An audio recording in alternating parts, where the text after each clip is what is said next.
I think we're ready to go, and I'll start things up right now. Uh, I'd like to start our webinar on labor market and social policies post-pandemic with a warm welcome to everyone online. I'll be introducing our speakers shortly, but thank you all in advance for joining us today. Today's webinar is presented by the Center on Global Economic Governance at Columbia SIPA, whose director, Jan Svenja, will be one of our speakers this afternoon, I'm happy to say. And it's also sponsored by the Columbia Global Centers here in Rio de Janeiro. My name is Tom Trebot. I'm the director of the Columbia Global Center. Jan joins me, as I say, and welcome me into the seminar. It's a continuation of a year-long series on the changing role of the state post-pandemic. You'll be hearing more from Jan shortly. By way of just some small logistical notes, there is simultaneous translation. We want to make this the events of today as available as possible. Here in Brazil, we have simultaneous translation available, English and Portuguese. Just press that little interpretation button that you see at the bottom of your screen. And we're also broadcasting live to YouTube. So the proceedings today are on the record and will be recorded so that you will all know. Today's topic, let me just say by way of introduction, will be a call for fresh thinking on one of the most important topics of our day, if not the most important, which is dealing with the dual crises of unemployment and inadequate social protection in the wake of the devastation created by the COVID-19 pandemic.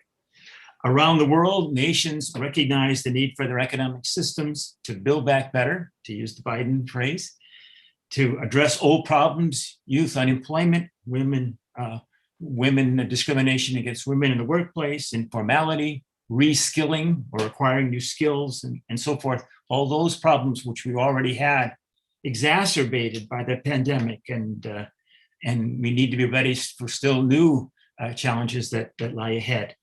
As we have been doing during this series of webinars on the role of the state, we have sought out developed country perspectives to look at what's happening in the broad sweep of the rest of the world, but without neglecting the emerging and poorer economies of the world.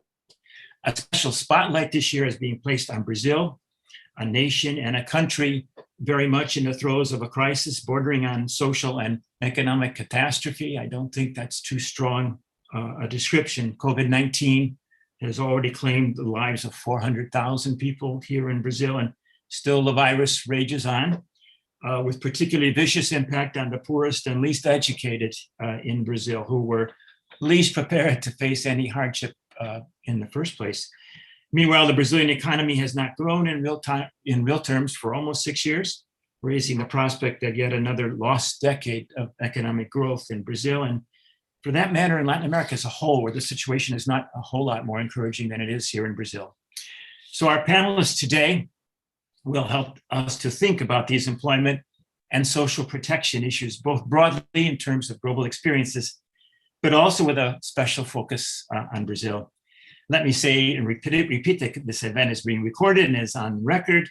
For those of you joining us via the Zoom webinar, you are a very important part. I know there's Zoom fatigue all over the world, but you're a very important part of today's webinar. You can submit a question for the panelists at any time during the seminar by clicking that little Q&A button that you're all so familiar with at the bottom of your screen. And we urge you to make full use of it. When we come to comments and interaction with the speakers at the end of the formal remarks and some discussion among the panelists, I'll be asking the other panelists to kind of filter through the questions and issues that you raise for them to consider, and they'll help me to make sure we answer as many questions as possible.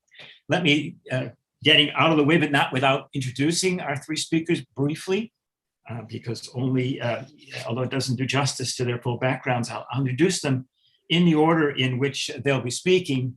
We'll turn first to my colleague, Jan Svenja, who joins us today from somewhere near Bucharest, Romania. He is, during the academic year, he is the professor of global political economy and director of the Center on Global Economic Governance at Columbia SIPA in New York City. He focuses research on the effects of government policies on firms, labor, and capital markets. He deals extensively with issues such as corporate, national, and global governance and performance, as well as entrepreneurship, innovation, and investment. So a whole lot of very interesting thematic areas, which he sees from his perspective as a comparativist, with a special focus on what used to be called the transition economies of Central Europe, Romania, by coincidence, being one of them. Jan's many studies on labor issues have resulted in numerous international awards, including the IZA Award in Labor Economics from the Institute of Labor Economics. And as are many professors at Columbia CEPA, he's very active in public affairs. He was one of 2 presidential candidates, in fact, in his native Czech Republic some years ago. And I often wonder if the election had turned out differently, what the implications would have been for Columbia and the Czech Republic. But we're so happy to have him with us at Columbia. Our second speaker today will be Arminio Fraga. Arminio is in that category of needs no introduction. He should, in fact, probably be introducing me, in fact, but after finishing his academic training at Princeton University, where he was a student of Joseph Stiglitz, I might add, Arminio has gone on to a career that has bridged this large gap between the finest in academic research and the practical needs of nations for solutions to urgent economic problems. Perhaps best known for his shining moment, although brief, as governor of the Central Bank of Brazil during a period of landmark monetary reforms, which have served Brazil well right up to the present day. Arminio has, in recent decades, founded and has run in recent decades his own investment firm here in Brazil. He is a public intellectual of the first order, whose views are sought out by all, both inside and outside of Brazil. And as much as anyone can in Brazil's toxic partisan political environment, he transcends those partisan politics here in Brazil, which is no mean achievement. He also gives his time to help the rest of the world to understand the complex dynamics of the Brazilian economy. With that function he is performing, and we are grateful for us this afternoon. And then to get deeper into the Brazilian context, we're very, very pleased to have a Columbia graduate, I think also a student of Joseph Stiglitz by coincidence, Cecilia Machado.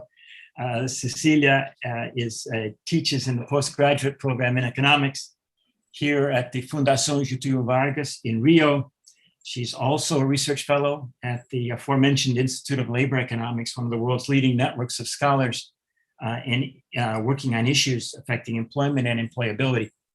In addition to her many research and academic affiliations, Cecilia contributes a column, an occasional column to a major Brazilian publication.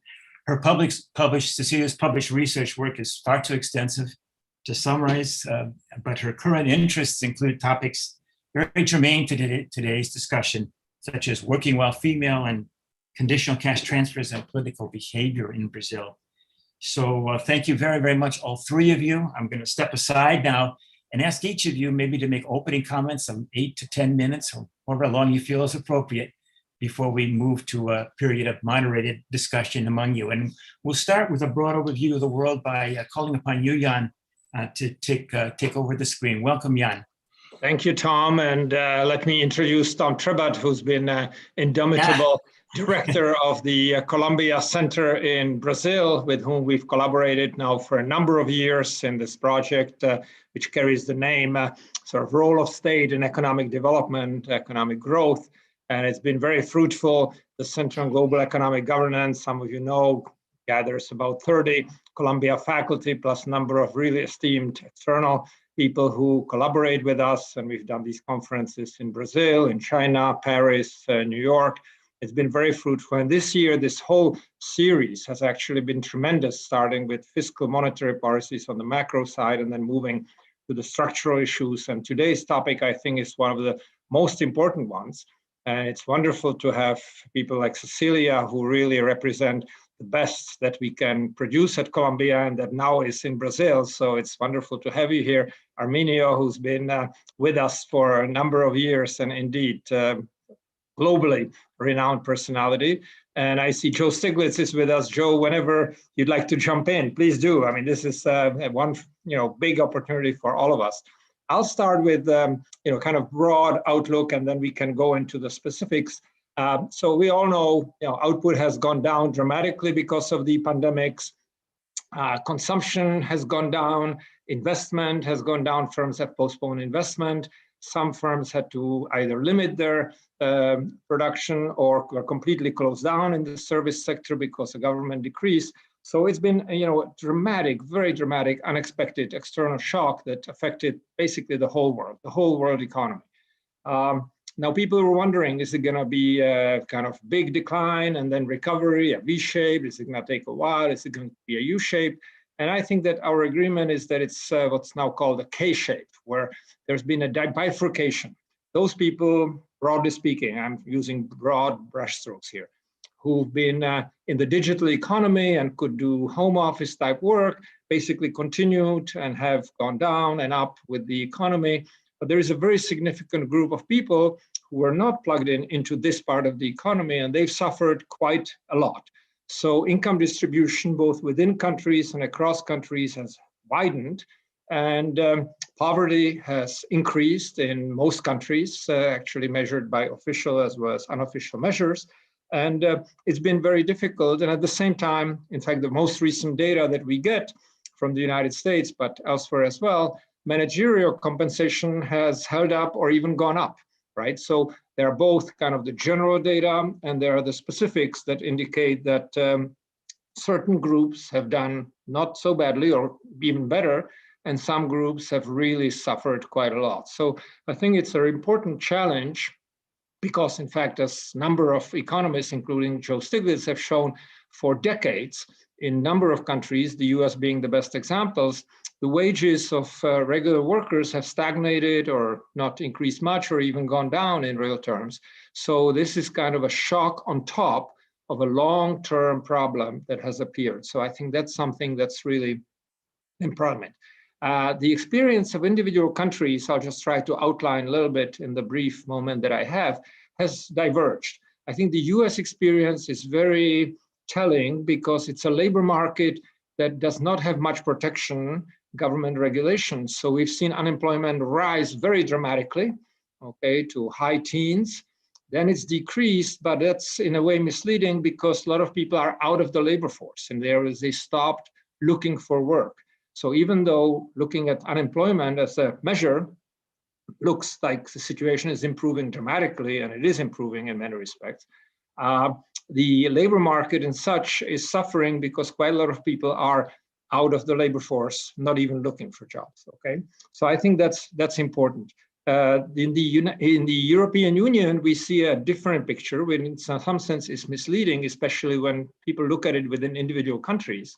There, the protective labor legislation has led in some countries to a relatively modest rise in unemployment, but a number of compensatory regimes have led to compensating workers who are on partial furloughs. So it's a smart policy in the sense of not interrupting the link between workers and firms so that the firms can recover relatively well during the upturn. But in the meantime, the workers are not as productive, they're underemployed. And so the official unemployment figures are underestimating the degree of low productivity, unemployment, and even hardship, even though the governments often do compensate workers, at least partially, for the time that they are not working. So one sees this different kind of labor market adjustments, okay, and one has to understand that the shock has been equally severe, say in Europe, as in the United States. It just has been absorbed a bit differently. Now, all the governments have adopted expansionary fiscal policies, accommodating monetary policies in order to try to cushion the shocks, all sorts of special measures.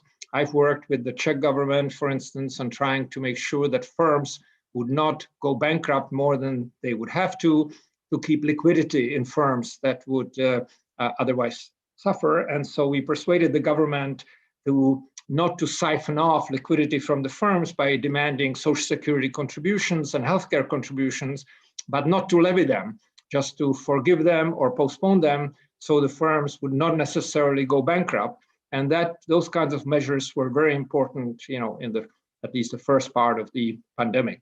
Now, I think the important thing to realize, and I'll pass on the baton to others, is that there's been different recovery in different big economies, if you want, or clusters of economies around the world. China has gone down earlier, about a quarter of a year earlier, has not had such a deep decline as others, and has started to recover much faster, of course, in a system which is much more authoritarian in terms of what it requires of citizens and how it handles various things. But economically, they've had the shallowest decline and, in some sense, recovery. The US is doing relatively well, especially now with this big emphasis on vaccination and recovery associated with that. And Europe, just like 12 years ago during the Great Recession, is in some sense behind. Okay, and it's a big question both instantaneously now in Europe and more in the long run. So I think that we'll be observing these kinds of different recovery patterns in the advanced economies, including China as an example of a large economy that's not advanced, but the same middle class. And I think it's terrific that we can then look at economies such as Brazil in terms of the more detailed picture of a large middle class, very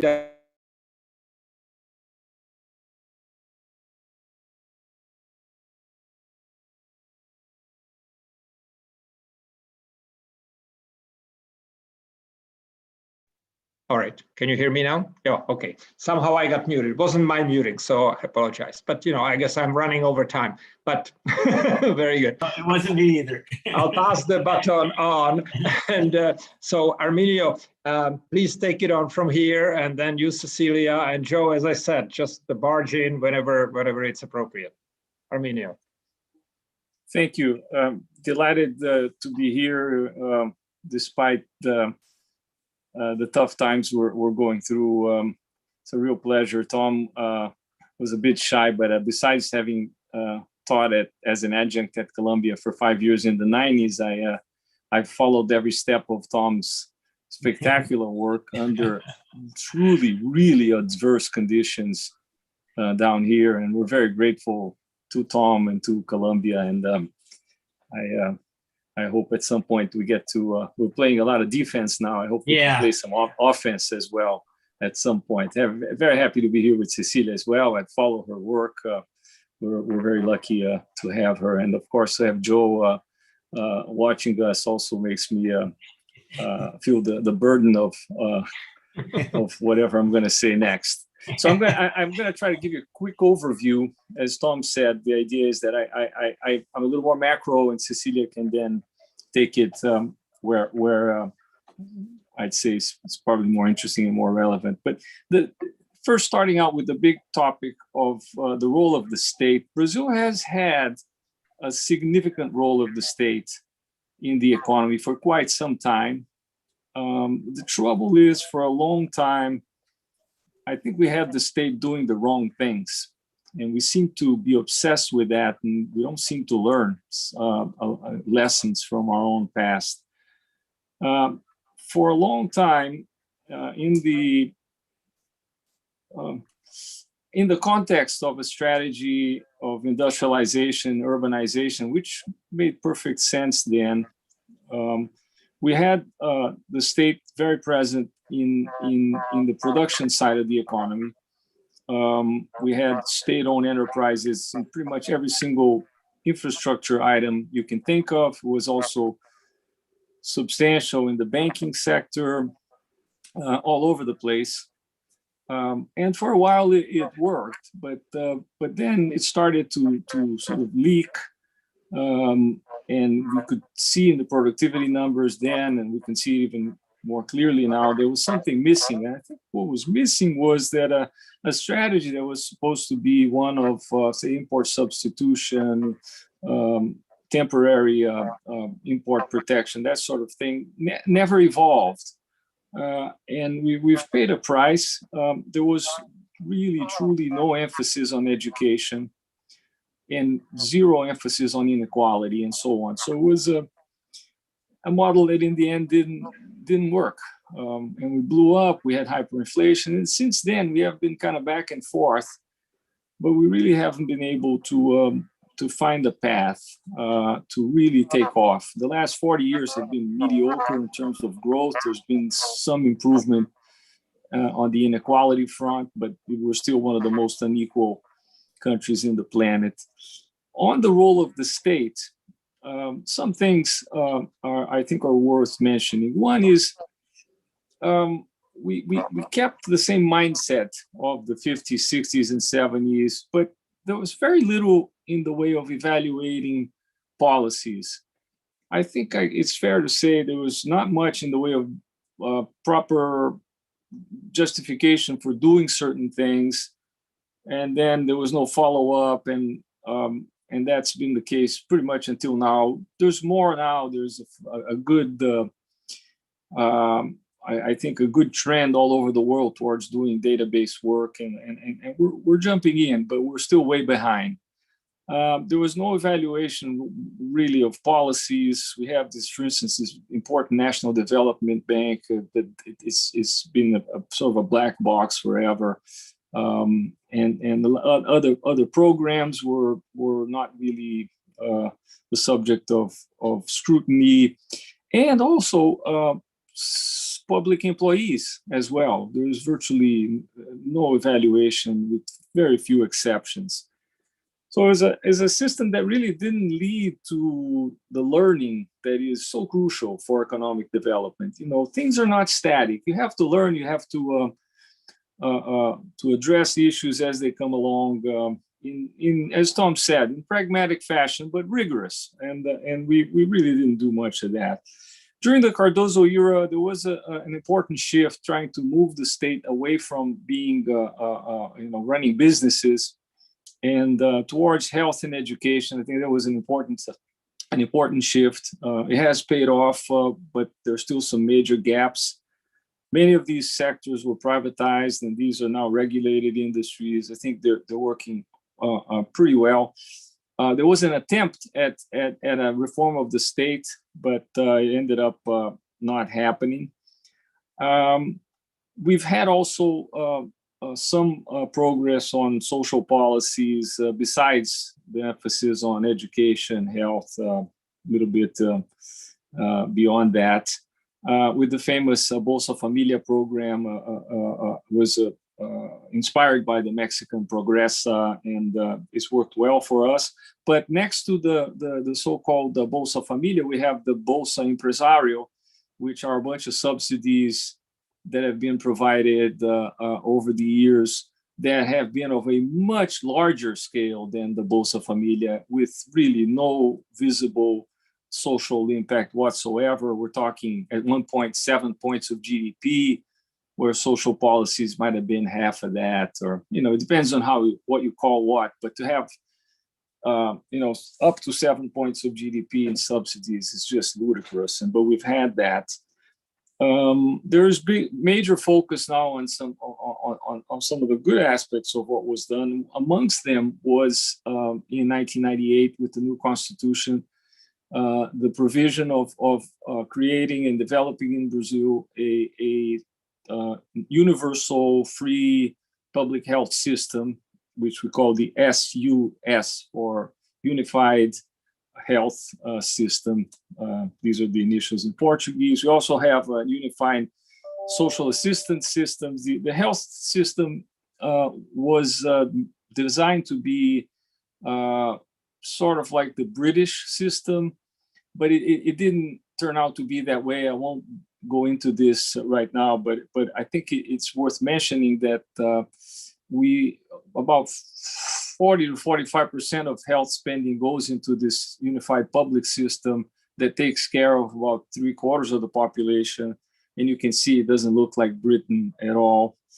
There are discussions now ongoing on different versions of basic income, ranging from sort of a more traditional universal basic income to other more targeted programs are on the table. Perhaps this is part of what Cecilia will discuss.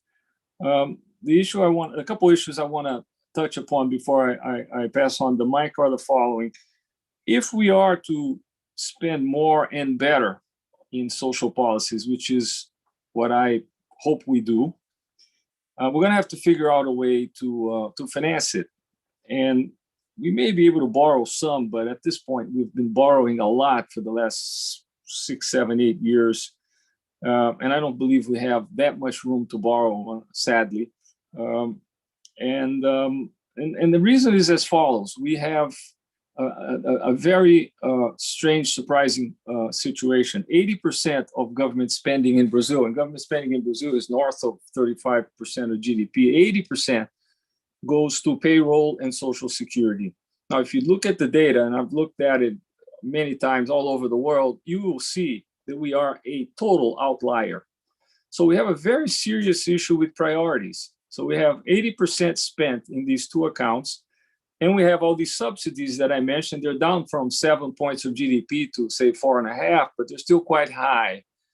So we know where the money is, but we have a hard time doing something about it.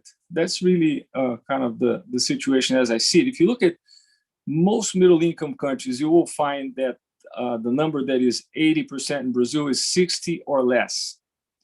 And so that sort of provides a hint, at least it provides good research subject. To finish, there are some areas that I believe relate also to the role of the state, where we have done well here and there, but we're struggling. And I will list just 3 before I finish. One is the world of climate change and biodiversity and so on.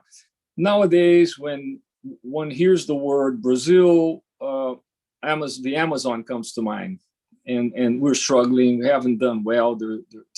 There's been an inversion in the trend towards declining deforestation with tragic consequences, not just for the world, for us as well. I won't go into this. Happy to come back.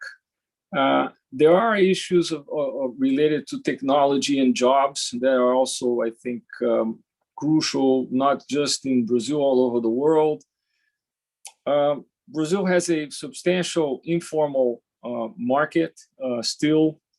There's probably room for leapfrogging in the world of technology, but the implications for jobs, I'd say, are somewhat unclear. I think this is also an area that deserves quite a lot of research. And also, finally, the general topic of inequality that I mentioned needs to go beyond the Bolsa Familia. We need to do more about social mobility. Our numbers there are also weak. And it's also, I think, something where a lot of us are getting involved. I'm myself close to people working in this area. I think there's great potential. So anyway, tough times, and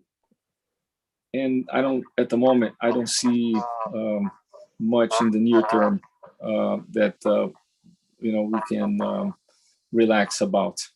Thank you. Thank you very much, Arminio. It's a very realistic assessment, right on target. But I'm one of those people who sees Brazil as a country of real opportunities. In other words, you go to countries where you sort of say, you don't know what could be done to improve the situation. And I think you've outlined a number of specific areas where if steps were taken, then there could be a major improvement, right? So I think in that sense, it's an optimistic statement, even though— I couldn't agree more. I mean, I subscribe to a very simple convergence theory relating to Brazil, and that is there is just a lot of room for improvement everywhere you look. And I really believe in that. I really do. Right. Unfortunately, at the moment, we've been struggling. We've been struggling for a while, but the opportunities are there. I agree with you. Right. It's a question of leadership, and some countries don't have unexploited reserves. I think Brazil has unexploited reserves, so it really could and hopefully will make it. Cecilia, take it over. Hi, everyone. So thanks so much, John and Arminio, for laying the ground for this discussion. I'd like to share some slides if that's possible, but before I start, I would just like to say that it's a great pleasure to participate in this panel. I think both because it seems like a return to my alma mater, as I did my PhD at Columbia, so it's good to see colleagues and friends and professors, even if virtually. It's also a pleasure to share this panel with experts and people that are inspiring for discussing social policy. So I'll share a couple of slides so I don't miss the numbers. You see my screen?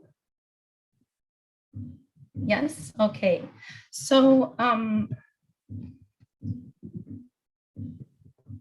okay. Yes. So what I'd like to start also getting from Jan's presentation is that overall, in global terms for all countries, this crisis has been one that has affected the labor market in a very severe way, an unseen way relative to other crises and recessions we faced after the wars. There are two pillars that help us understand what's going on in the labor market. So the first one were all the social distancing measures and lockdowns that were necessary that caused this disruption in labor markets. And I would focus here particularly on service sectors, which are the house mostly of low-skilled workers.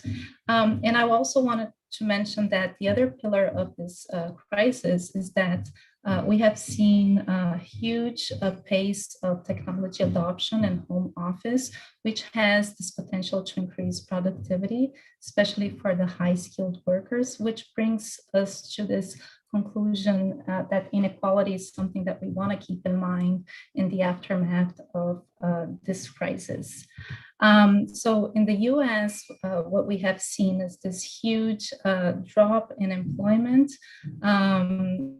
right after the beginning of the crisis. There has been some recovery, but still not full recovery to previous employment levels before the COVID crisis. And comparing to other crises, what we have seen is that it's a lot more drastic than the other recessions, and even if we compare it to the Great Recession.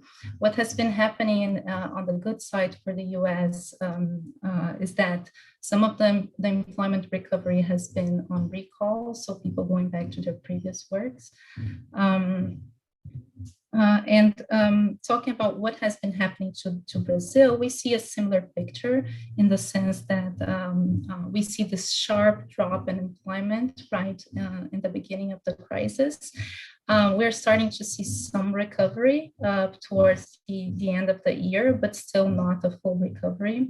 And this drop in employment has been concentrated in service sector. Around 70% of workers are in the service sector. So if we look at the blue lines, they're close to each other just because the share of workers in service is bigger. So they mimic one another in that sense. So we have been seeing some recovery, not full recovery. And what I would add to the picture of Brazil is that we're different from the developed world in several aspects.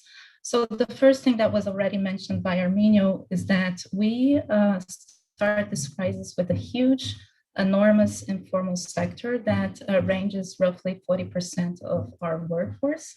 So these are, the way we can see these informal workers is that these workers, they earn around medium level wages. They have a lot more volatility in earnings, and they were the ones that were hugely impacted by the COVID crisis because since they are informal, they're not registered workers, unemployment insurance does not apply to them. And so this was the big challenge in the country, was to go after these people and make sure that they were provided their means for subsistence. The other feature that makes us very different is regarding technology equipment and broadband connection. Recent research here in Brazil has shown that less than 10% of workers did work from home. which has some implications also about how we think about inequality and who benefit the most from technology adoptions. And as you can see, were the high-skilled workers that could work from home. We also have a setting in which schools were closed for most of the year. And this has important implications for gender and race inequities in the labor market. So we start the crisis with seeing convergences in gender and race indicators. And those convergences they have simply gone away and reversed with the pandemic, both in a combination of the types of jobs that women and Black workers do, some of them in service, also in the informal sector, but this compounded with school closures has this potential to magnify the employment effects for these categories. We also get into the crisis with a very tight budget, as Arminia was mentioning, and we see ourselves in a situation where we have few resources that can be made available for important safety net programs that are shown necessary now. We also have not so good feature of these crises in Brazil, which is this lasting effect of the crisis. In the beginning of the crisis, people said it would be short-sighted, really fast, and we would recover. We are seeing still delayed in vaccinations in Brazil. There's still not a clear deadline for which all the population is going to be vaccinated. And we know also that the longer the time that people are away from employment, the lower the chance that they're going to be able to get their jobs back. I would add to this also reliability of our statistics. So now that the labor market statistics are coming around there, and I also want to show them to you with a little bit of a grain of salt, just showing that we might not believe some of the numbers because some of the data collection for the labor market that started to be conducted over the phone got jeopardized with the pandemic. So these are the main challenges, and I just want to show you a couple of statistics so we can discuss a little bit more in depth of the impact on labor markets. So it has hit more the informal workers. They were the ones mostly affected by the crisis. Employment has been recovering, but there's still this gap between employment of informal and informal workers. I also must mention the inequities, and all of them made very evident and amplified during the crisis. So people talk about now the she sessions, that this recession has this differential impact on women. And I would add that in Brazil, as I mentioned, schools were closed for nearly an entire year. And we start seeing this in the statistics and the employment statistics. So if we look at what has happened to employment, employment, as Jan was saying, employment has been roughly distributed between male and female workers, and more severe drops for Blacks. But what has really happened in Brazil and how this has affected women more broadly in the country was that these women are going out of the labor force. So they're not even looking for jobs. So they're not working, they're not looking for jobs. And this is the statistics that really show how this demographic group has been affected by the pandemic. If we compare the second quarter, the effect is larger for women. If we look at what has happened throughout the end of the year, it's still showing that these women are going out of the labor force at a higher rate than men. And it also shows on other statistics from the labor market when we look at net admissions by gender. So for the entire year, there has been a drop in net admissions employment for women. It has been completely concentrated in the months of the severe crisis. And when we look at the beginning of the year, there has been an employment recovery, but it has been concentrated mostly for men, not for women. And the last thing that I would like to point out in my final minutes is that the technology that was made available through the pandemic, it applied very differently in the context of Brazil. So we know that technology adoption tends to favor high-skilled workers, and this is what we have been seeing, is that throughout the months, the ones who have adopted home office are concentrated in the formal sector. And we know also that informal workers were the ones that were hit more severely by the crisis. We also know that the ones that adopted are also the ones that have higher education degrees. So they are the ones who could work from home and had seen lower impacts of the crisis. The last point that I want to mention here on home office is that when we look at the numbers for developed countries, for instance, the UK and the US, roughly 40% to 50% of workers could work from home. The numbers have been increasing a little bit, at least in the United States. But here, what we have seen is that we have failed big time to adopt home office technology. Only 10% of our workforce could work from home. And you could even think, well, maybe jobs in Brazil could not be done from home. But some studies have estimated that potentially 22 to 25% of jobs could have been done at home. So we see this gap, and it highlights that there's a limited role for home office in the post-pandemic. And what we have to say is that given the scenario for the labor market, we need to think about safety net expansion in the aftermath of the pandemic, recognizing that we already have, as Arminio said, several types of safety net programs in Brazil. What we have realized in the crisis is that there are huge gaps between these programs. So for instance, the informal workers, they do not lie in welfare programs. They're also not eligible for unemployment insurance. And now we have to figure out how we're going to deal with the informal labor market loss of employment and the prospects looking for the crisis and the jobs that are still going to remain after the pandemic.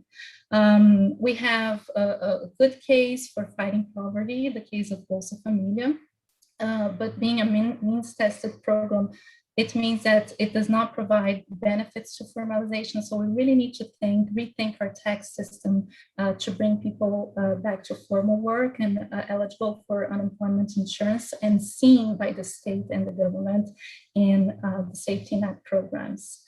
And think mainly about active labor market policies. That's it, thank you. Thank you very much, Cecilia. This has been really terrific. The issues, if you identified, obviously are extremely important in Brazil, but they have broader significance as well. I think what would be really nice at this point is for us to take whatever we've put together here and sort of look forward and see what might be some of the sort of policies that would follow from this and all that.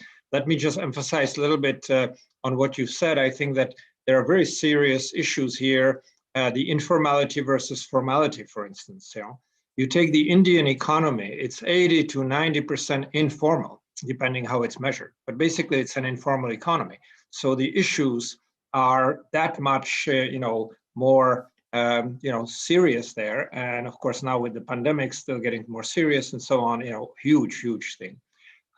The big advancement of women in the labor market over the decades in most countries has been increased labor force participation, right? That was the driving force plus other, of course, issues. So if that's reversed here, as you're analyzing and showing, that could have a major setback. And the question is, can we somehow overcome it? Can that, come back? What policies would bring it about? So in a way, it's a combination. If I take Arminio's and your contribution, how do you bring together the big government policies and the specific issues here to bring things back? And indeed, the race towards digitalization is a big one. I think if you look at all the, again, take my hat on, the advanced economies, that's the priority that everybody is driving at, is how to make sure that basically everybody is digitally literate, how all the institutions work that way, so that as needed, one can really operate at that level Estonia, a country in the Baltics, is a perfect example because they're perfectly digitalized. And so in a way, it can be done on a small scale at least.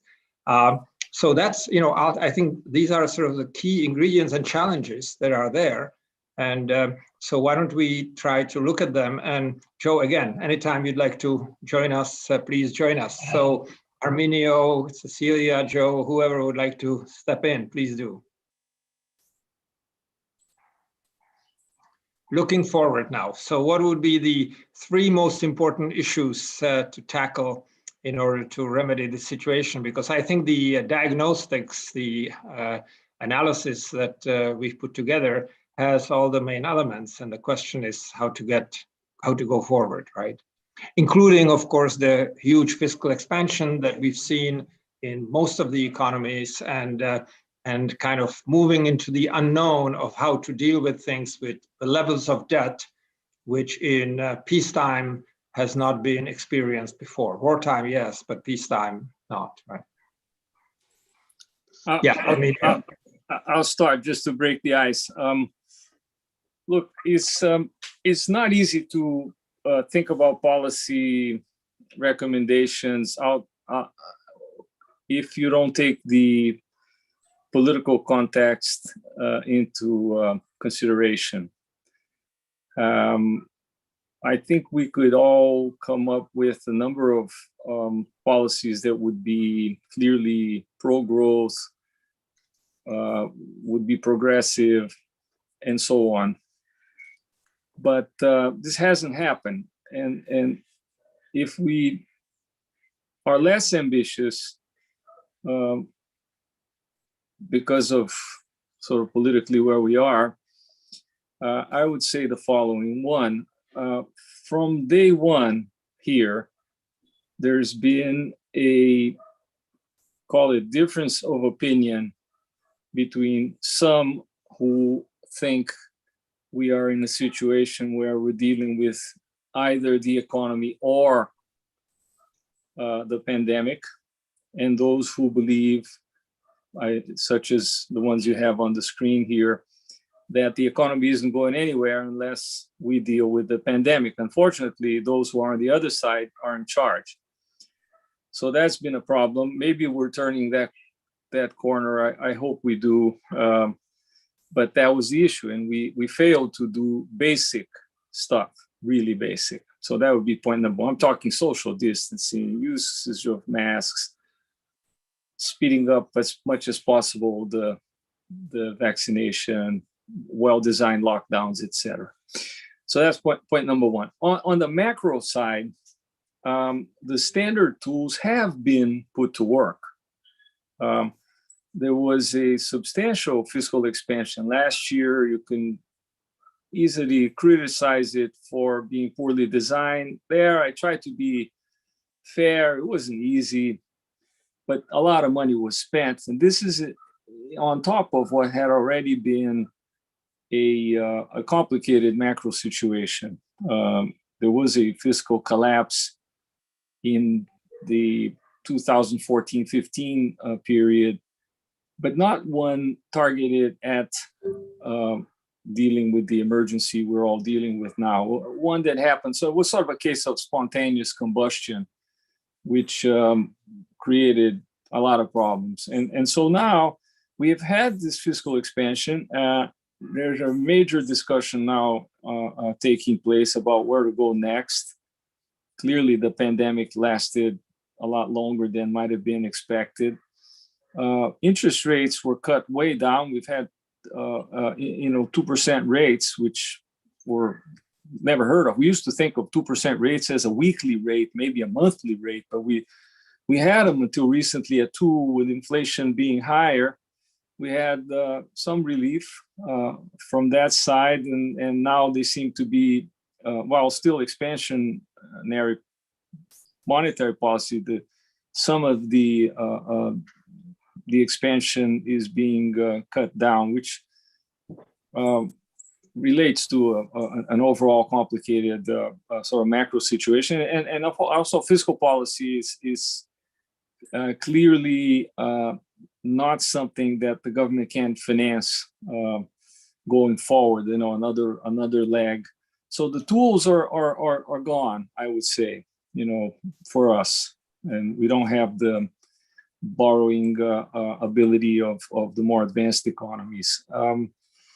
So what can we do in a situation like this is probably to point towards something better in the future, something that is credible, that involves the gaps that I mentioned. So there are macro issues, there are productivity related issues, and there are social issues. Unfortunately, that's not working either.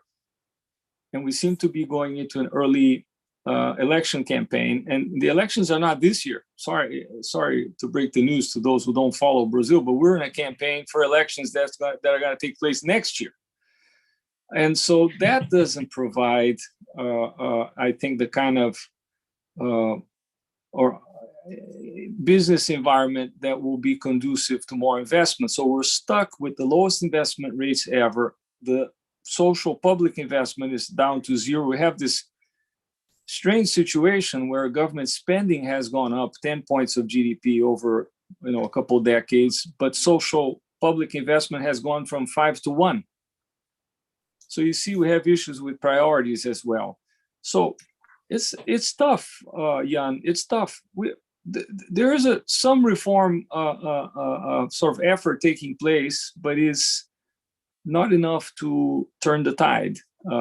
That's sort of where we are. And what can we do? I don't know. I think we're looking for a better political future where we'll have a vision that addresses these issues that I mentioned, and therefore may unleash faster growth. I think that's well within reach of some of a government. I'm not so sure this is within reach of this government in these circumstances. Sorry for being so blunt, but that's kind of what I think. Yeah, no, that's a very important point in the sense that it's a period of in a way wait and see, because the government is not moving ahead decisively in the direction that's needed. And one must not forget that when you wait and others move ahead, competitively you're falling behind, right? So I think the government is moving decisively in the wrong direction in many areas. Even that, right. So that I'm talking the Amazon, I'm talking health policy, just to mention two critical ones. Mm-hmm. No, absolutely. Tom, please. I just jump in on this fascinating conversation, which I mean, a pointed question for both of Cecilia and I mean, maybe first for you, Cecilia, and that is emergency income supports. Brazil had a good record of this, as you mentioned, in 2020, but at the outset of 2021, those supports are cut back. And literally the only support to keep body and soul together that many people had were those income supports. So I'd like to know what the outlook is, given the fiscal situation Armenia describes, what the outlook is for emergency support. I guess my background interest, Armenia, is also moving toward a universal basic income, which you have speculated about in your columns and talked about. But I think in the short term, the issue is keeping people alive and minimizing the damage through extension of emergency income. Is that off the table, Cecilia, or what's your evaluation?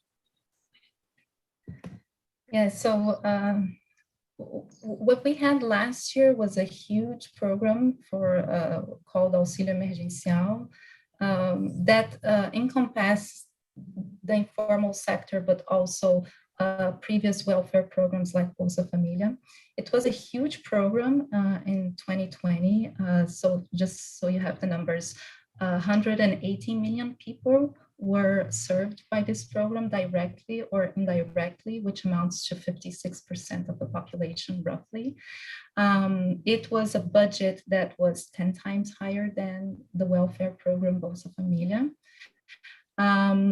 And in the beginning of the pandemic, we had, the government had to reach informal workers, and they were not seen in the tax system in the registries because they simply did not collect taxes and did not have their employment registered. They didn't apply, and also they were not poor in the sense extreme poor that they would qualify for poverty programs. They just had their income that was subject to higher volatility.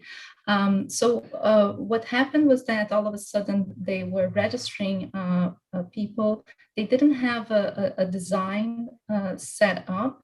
So what happened was that they established rules that were supposed to mimic some type of unemployment insurance in the sense that they were focusing on adults. They forgot about family composition and families with kids, which is where poverty incidence is higher. So what happened to that program in 2020 is that it was not very focused and targeted for people who really needed help from the government. So in terms of incidence, 50% of the total expenditure were on the 30% poor, which was okay. But we also have that 6% of the expenditure of these programs happened for the 10% richest in the country. So it was not very well targeted in that sense. And we had a whole year to think about how we would think about the policy for this year because the crisis is still ongoing. People are falling into poverty. There is food insecurity, and families are struggling without jobs, especially informal workers. The second round is very modest compared to the previous round. So we have 44 billion compared to 250 billion in the previous year. But it's still, it's modest. It's closer to what welfare programs are in the sense of the value of the benefits to families, but it's still not targeted based on poverty for taking into account family income and children, which is a bit of a drawback because we know that food security happens in big families and families with kids. And it's still not looking like an active labor market policy. It's just looking like aid.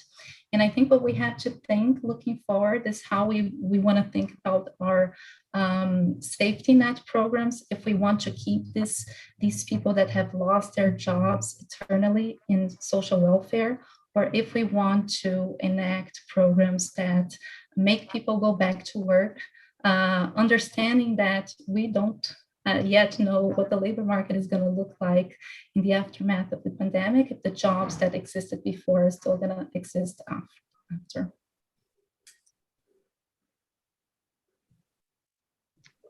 I think Joe. Oh, please go ahead. Yeah, let me make a couple comments more about the United States. I don't know that much about what's going on in Brazil, except we see some of the things that Arminio talked about. You can't help but notice and obviously concerned. But in the U.S., there has been questions raised about the inflationary. Larry Summers raised some very strong concerns about it. And let me try to explain why I'm not very worried about it. And it helps set the stage, at least for the United States, the fiscal framework. But with things going on so long in Brazil, it may be a quite different situation. What we're facing right now is the fact that the aid that was given, which was massive, 24% of GDP, is coming to an end. In the checks that went out, the unemployment programs, I would have preferred the unemployment to be an automatic stabilizer where the program would have continued as long as the unemployment rate remained elevated. But it's that these are time-dated programs. And so there, on the one hand, there is a lot of concern about a sudden change from the income position that people had while they were getting the support to where they are now. Now, one of the very peculiar macroeconomic situations that we saw in the pandemic and reflecting the K-shaped nature of the pandemic and the recovery is that the savings rates at the top went through the roof. People built up a lot of precautionary balances. The second quarter aggregate savings rate was 25%, but we also have data suggesting that for the bottom 50% of Americans, savings were zero, or actually negative if were accurately measured, because they weren't even paying the rent. So they were dissaving like 25% of their income. So you look at that whole picture, you have a really bifurcated economy with some people's balance sheets really being shored up and some people's really being devastated. Well, why is that important? The question is, as we come out of the pandemic, those with positive balance sheet, are they going to be consuming a lot? What is the marginal propensity to consume out of those balance sheets? And the general feeling, not universal, is that they won't be spending that much of the wealth. We don't know. We haven't had that kind of an experiment. But if that's the case, they won't be spending that much of their accumulated savings, but they're going to spread it over a long period of time. There will be asset price inflation. They're going to look for places to park it, including the stock market, even the bond market, but it's not going to show up in terms of commodity price inflation. There will be commodity price inflation because of their bottlenecks. We're seeing it in ships. There are other supply constraints. Whether that will lead to inflation inertia, I suspect not, because people will see this as a one-off event. But again, we can't really be sure. So there are a number of reasons to suggest that aggregate demand in the United States will not be excessive in the remainder of the year. It'll be a strong economy, but not an overheated economy. Another factor is global aggregate demand will remain muted because so much of the world has not been able to contain the virus and has not been able to have the stimulus, the support of the fiscal support that the United States has, and the new waves of the disease will also tame inflation. So just two other remarks related to this. I think that if inflation should appear, we have tools at our disposal of raising interest rates. I think a lot of people think that it would be a good thing for interest rates globally to return to more normal levels. The shadow price of capital shouldn't be zero, but that will have effects on Brazil and other emerging markets. Given the role that we play in the United States plays in the global capital markets, I think that's one thing that one needs to bear in mind. The second thing is a lot of sentiment about raising taxes, undoing the tax structure was flawed before the Trump tax cut in 2017 and moved things in the wrong direction. And so an increase in taxes at the top will almost surely be part of the policies going forward if they can get them through Congress. And I think some of them they will be able to get through Congress, including the increase in the corporate minimum tax and the global corporate minimum tax. Now that relates finally to one of the questions that's been posed. These sources of new revenues which will be a more permanent feature, our tax as a fraction of GDP had gone way down, should be used to increase wages in the care sector, education, health.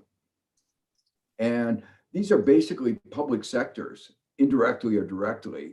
The government sets the wage pattern. And that has contributed to the inequality that we have. And so having taxes and then combining those taxes, spending those taxes in ways that deal with some of the legacies of discrimination against women particularly, but minorities, all the underpaid sectors, I think that would address some of the longer term concerns of inequality. But I think one of the issues that Brazil is going to be facing is, as we're going through this in a global economy, we haven't talked about the two-track global economy recovery, where the United States is going to recover probably faster. Goldman Sachs thinks we'll be growing at 8%, and the disease will still be ravaging Brazil, India, and some other countries.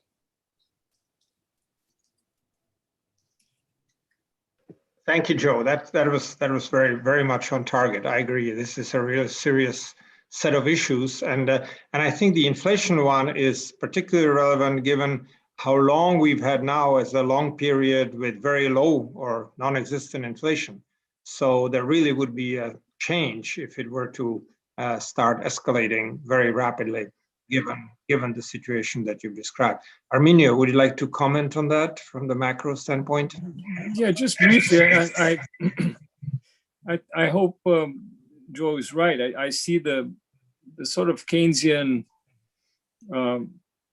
distributive impact is good in a sense, but we may get squeezed. We have also had the benefit of very, very strong commodity prices recently. So we've had the perfect global environment for quite some time. Very low rates, free money, basically free money, and very high commodity prices. So if that inverts, we will feel the pain. We in Brazil are large and not too open, which usually is not necessarily good, but it may help us. But I think this would be a very serious issue, and I think in the end we just have to wait and see. But for the most part, I still think our main challenges are domestic, and but hopefully we won't have these headwinds coming our way. We'll see.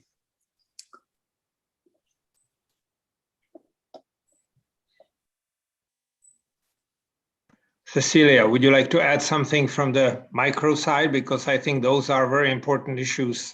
So going forward, what do you see? Yes, what I would add is that in Brazil, we have seen this increased demand for services and services that can increase social mobility, improve education, health services, and so on. Most of which are publicly provided or are supposed to be publicly provided. We have this challenge of maybe tailoring whatever expansion happens in this aftermath of the crisis and increasing demand for redistribution that is also happening in Brazil, making it into a productive investment for society. So we have trouble delivering for school-age kids a quality education. So I think the big challenges is there's going to be pressure for redistribution because the world after the pandemic is going to be one that looks like it's going to be more unequal. And we need to make sure that the government is able to provide services of good quality to the population to increase social mobility. As you mentioned education, it reminds me the estimates in the United States when they estimate the value of capital, total capital in the country, they indicate that something like 3/4 of the US capital is human capital. And 1/4 are machines, equipment, buildings, and so on. So as you mentioned, education and the emphasis on that, that's really going to be crucial, especially the dynamics that we see here. And what's your sense, both of you, in terms of, Brazil has been, as I already mentioned before, kind of hopeful, accomplishing, the Embraer would be kind of the prototype, we can make it in any sector, right? Even the most advanced technology in some sense. Is Brazil poised to go in that direction? Is the current situation likely to lead to it, or is there a problem there? No, I'll take a quick shot at it. You hear often in Brazil this notion that we have to add value to our exports, and indeed that would be nice. But the trouble is, if you take just a static photograph, we are a low value added country.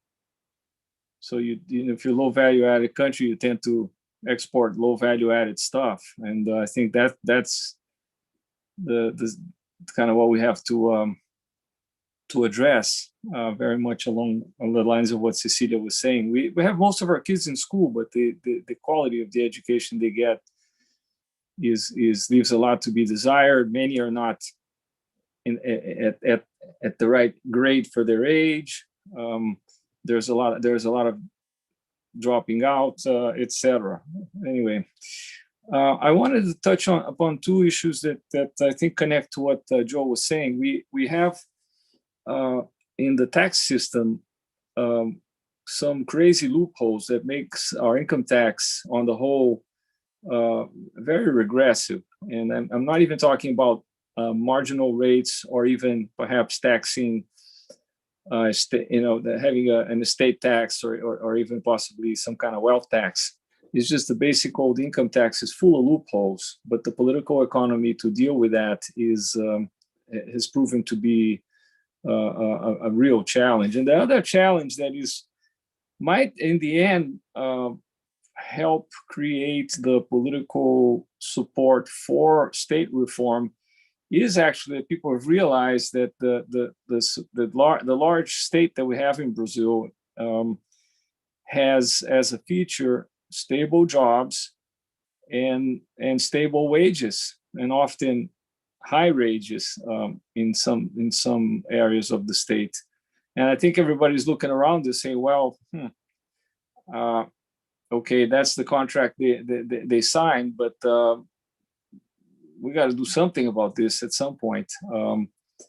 And so I think the pressure is building for something to be done there. I mean, you see this massive unemployment, underemployment, and you see the state there kind of very comfortable, and you see all these loopholes. So I think the political ingredients are there for better policies to be put in place at some point, something like that. Tom, please. Yes.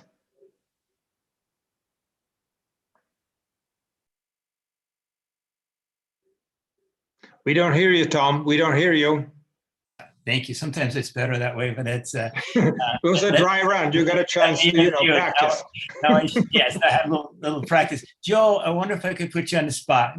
I don't know. I'm sure this isn't your area exactly, but it's really no one's area, and it needs to be addressed, and can think of no one better than you to do it. And that's the issue of equitable access to vaccines. We've seen it's taken this horrendous crisis in India to call attention to the need for the U.S. to share reluctantly vaccines. But what kind of a global economy are we going to have, Joe, if you're right that it's a two-track global economy, but that really something could be done about that now by making vaccines available to the real hotspots of the world, unfortunately, to use that expression. Brazil, chief among them. Much of the problems that we're describing on this webinar would be greatly reduced, as Arminio and Cecilia said, if vaccination was more easily and widely available. I wonder what you have any thoughts, Joe, any guidance on that? in avoiding a two-track economy coming out of this pandemic? Well, you're absolutely right. I think access to the vaccines is essential, and it highlights what Armenia and others have already emphasized, that I don't think you can have a strong recovery without getting the pandemic under control, especially with the new variants having the devastating effects. There are several levels of the analysis and policy debate going on right now. The simplest and the least complicated to me, but very contentious nonetheless, is freeing up intellectual property. There's a proposal, one variants of which are supported by 100 countries in the WTO, basically to have a waiver on COVID-19 related intellectual property. And the drug companies are putting in a very rear guard action to stop it, even though, so it's become a very major issue. I helped organize a letter which was signed by about 90 some Nobel Prize winners and 75 former heads of state around the world urging this waiver. The interesting thing is the principle has already been agreed on, that is to say, compulsory licenses in times of crisis, pandemics are part of the WTO. And the drug companies are doing everything they can to undermine those provisions relating to compulsory licenses, something that Brazil knows about, because every time they've tried to do a compulsory license in the past, the US does everything it can to stop it. But this is a case where it is extraordinarily foolish, even for the United States, because we are very worried that as long as this disease still goes, it offers more opportunity for a mutation that would be vaccine resistant or more infectious and more deadly. So this is really where it's profits versus lives. And in a very, very, very narrow sense, profits for the drug companies, even though we put up most of the money for the vaccines and did all the basic research related to the vaccine.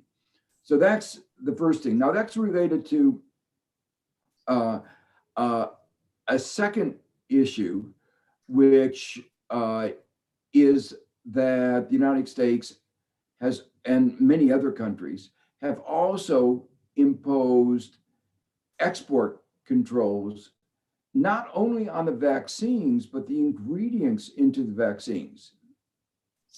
So, and this has really been deadly, literally, in the context of a global supply chain in vaccine production, where, for instance, some countries have an agreement to buy one of the vaccines from another country, but that country can't get a critical ingredient from the United States. Even for a vaccine that the United States is not using, the AstraZeneca. The United States is not only blocking the exit of the vaccine, which it has not approved, it's blocking the exit of the ingredient in the vaccine, which Mexico can produce, but can't produce because it can't get it. So this is the ugliest example of vaccine of nationalism, vaccine nationalism that we've ever seen. And then finally, there's the problem of vaccine hoarding, where clearly countries are putting their own citizens priority first. That's not a surprise, but the question is going to start coming up fairly soon that there is excess supply in some countries. There shouldn't be, but the vaccine hesitance is leading to excess supply. And the question will be whether there'll be a real effort to make sure it goes to the countries that are needed. And some countries, you may know this, like Canada, sign contracts for 8, 9 times or more their population. But it turns out that may not have been as foolish as it seemed at the time, because the drug companies are not delivering, and they can't deliver because the global supply chains of the ingredients has all been interrupted, and you can't expand the production because of the intellectual property. So this is really an example of, you might say, global capitalism showing its ugliest face. Thank you, Joe. Yeah. Let me make one more comment. Very serious, yeah. Interesting aspect of this is that now Russia and China are engaged in very aggressive vaccine diplomacy. And to contrast the refusal of US companies to help others develop the capacity, Russia has actually begun to help other countries develop the capacity to produce their own vaccine. And they're supplying the Sputnik vaccine to countries, one of your neighbors who has not been able to get it from the United States or Europe. And obviously that will have, I think, a long-term geopolitical, geoeconomic impact. You know, if a country saves your lives and your economy, it's going to have changed the shape of who you deal with in the future. And this is I think right now, one of the biggest mistakes the Biden administration is making.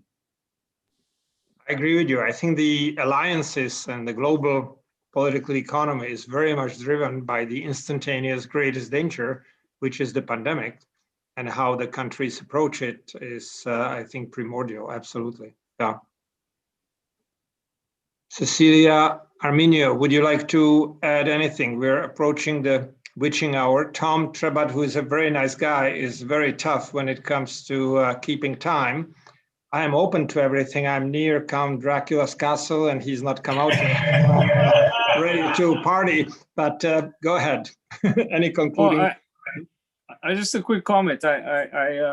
It's very disturbing, Joe, to hear that the Biden administration is taking this view. The hope of many of us. Oh, okay. They're not doing anything so far, but they haven't changed their view about blocking it. They're making little noises, and the drug companies are now saying it's going to be a gift to Russia and to China. But so the battle is going on right now. All right. Okay. No, my worry is not new. Is that it's been nearly impossible to coordinate things around the world. I mean, you can think of a number of examples. Very, very few areas have yielded any results. Maybe, I don't know, accounting standards, but for the most part, it has been tough. And so our hope down here was that President Biden's arrival would swing the balance towards, coordination, cooperation, and hopefully that will happen, because it's badly needed. Cecilia? I'm fine. I would just add that still the vaccination schedule here in Brazil is very uncertain due to all this that was mentioned. We have the local production that's supposed to kick in, but still delays after delays. So I think for the labor market, this is going to be the biggest importance for recovery. I agree with you. I've sort of been straddling the US and Europe recently, and the difference is just striking.